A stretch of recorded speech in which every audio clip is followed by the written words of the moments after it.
تو حضور کے ساتھ جو لگ گیا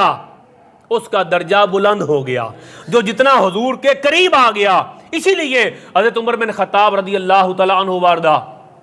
آپ پر قاتلانہ حملہ ہوا،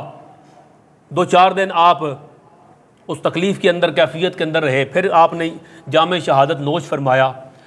آپ نے اپنے بیٹے کو بلایا، عمر فاروق رضی اللہ تعالیٰ، حضرت عبداللہ بن عمر رضی اللہ تعالیٰ عنہ، کہا بیٹا جاؤ،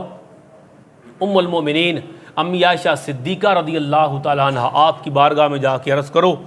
کہ عمر اپنے ساتھیوں کے ساتھ، یہ الفاظ کتنے پیارے ہیں، امی کی خدمت میں جا کے عرض کرو کہ یستأذن عمر ان یدفن مع صاحبہ، عمر اپنے صحابوں کے ساتھ دفن ہونے کی اجازت چاہتا ہے، کیونکہ حجرہ تو امی عائشہ صدیقہ کا ہے نا، تو ملکیت تو ان کی ہوا۔ تو امی کی خدمت میں حضرت عبداللہ بن عمر حاضر ہو گئے، عرض کیا ام المومنین امی عائشہ صدیقہ رضی اللہ تعالیٰ عنہ، وہ کہتے ہیں کہ یہ جگہ تو میں نے اپنے لیے رکھی ہوئی تھی، ایک دل میں خواہش تھی نا کہ ایک میرے خامد ہیں حضور صلی اللہ علیہ وسلم، ایک ابا جی ہیں ابو بکر صدیق، تو تیسری میرے دل میں تھی کہ یہ جگہ یہاں میں کہہ جاؤں گی کہ مجھے یہاں دفن کر دینا، مگر امی فرماتی ہیں عمر کو میں اپنے اوپر ترجیح دیتی ہوں،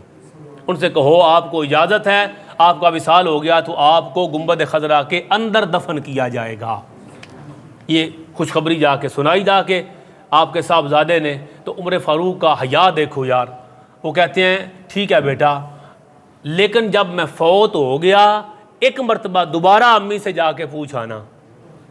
ہو سکتا ہے میں چونکہ زندہ ہوں تو میرے حیا کی وجہ سے انہوں نے یہ کہہ دیا ہو، پھر بھی جا کے ایک مرتبہ میرے فوت ہونے کے بعد دوبارہ پوچھ لینا۔ یہ وہی جگہ ہے کہ جب حضرت ابو بکر صدیق رضی اللہ تعالیٰ آپ کا وصال ہوا نا، تو آپ نے وصال سے پہلے فرمایا کہ ایسے کرنا، جب میں فوت ہو جاؤں تو میرے جنازے کو حضور صلی اللہ علیہ وسلم کے روضہ انور کے سامنے جا کے رکھ دینا، اور جا کے عرض کرنا کہ یا رسول اللہ صلی اللہ تعالیٰ علیہ وسلم، آپ کا دوست آیا ہے تو اس کو اندر داخل کرنے کی اجازت دیں۔ صحابہ کرام میں کسی نے نہیں کہا کہ حضور صلی اللہ علیہ وسلم کا وصال ہو گیا ہے، قبر انور ہے، ہم آپ کا جنازہ جا کے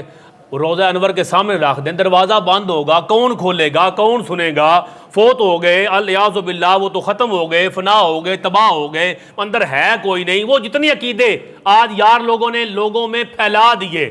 ان میں سے ایک عقیدے کا تعلق بھی صحابہ سے نہیں۔ جب انہوں نے یہ کہا کہ جاؤ میرے جنازے کو سارے صحابہ مل کے لے جانا، حضور علیہ السلام کی بارگاہ میں ابو بکر صدیق جا کے رکھنا اور عرض کرنا